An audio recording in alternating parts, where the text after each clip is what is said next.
మీకు ఎప్పుడైనా ఇలాంటి ఒక ఆలోచన కలిగిందా? అసలు మనం ఉన్న ఈ ప్రపంచం ఎప్పుడు అంతమైపోతుందా అని? ఫేమస్ సైంటిస్ట్ అయిన స్టీఫెన్ హాకింగ్ ఏం బిలీవ్ చేశారంటే, మన ఫ్యూచర్ గురించి కొన్ని ఆయన ప్రెడిక్షన్స్ చేశారు. ఆయన భయపడిన ఒక విషయం ఏంటంటే, ఒకానొక రోజు వస్తుందంట. ఆ రోజు ఏంటంట, మన మానవ జాతిని మొత్తం ఏఐ అంటే ఆర్టిఫిషియల్ ఇంటెలిజెన్స్ కంప్లీట్గా రీప్లేస్ చేస్తుందని. దీనివల్ల ఏంటంటే మానవ జాతి మొత్తం అంతరించిపోయి ఒక కొత్త లైఫ్ అనేది ఎవాల్వ్ అవుతుంది.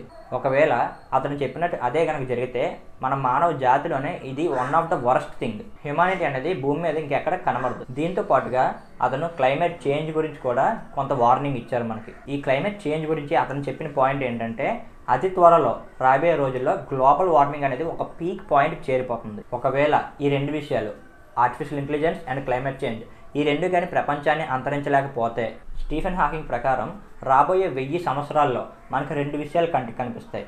ఆ రెండు ఏంటంటే, ఒకటి న్యూక్లియర్ కాన్ఫ్రంటేషన్ అంటే న్యూక్లియర్ వెపన్స్ వల్ల యుద్ధాలు, లేదా ఎన్విరాన్మెంటల్ క్యాటాస్ట్రోఫ్ అంటే ఈ ఎన్విరాన్మెంట్ అనేది మొత్తం అంతా డిజాస్టర్ అయిపోతుంది. సో అతను చెప్పింది ఏంటంటే, ఒకవేళ మానవులు ఇలాంటి పరిస్థితులను అవాయిడ్ చేయాలి అని అంటే మనం వేరే ప్లానెట్ని ఆక్యుపై చేయాలి. కానీ మనం ఈ విషయంలో వరి అవసరం పని లేదు. ఎందుకంటే పెద్ద పెద్ద కంపెనీస్ లైక్ ఎలాన్ మస్క్ యొక్క ఎక్స్పేస్ ఇలాంటి కంపెనీస్ అన్నీ మన మిషన్స్ అన్నీ మార్స్ మీద తీసుకెళ్ళడానికి ఆల్రెడీ ప్లాన్ చేస్తున్నాయి.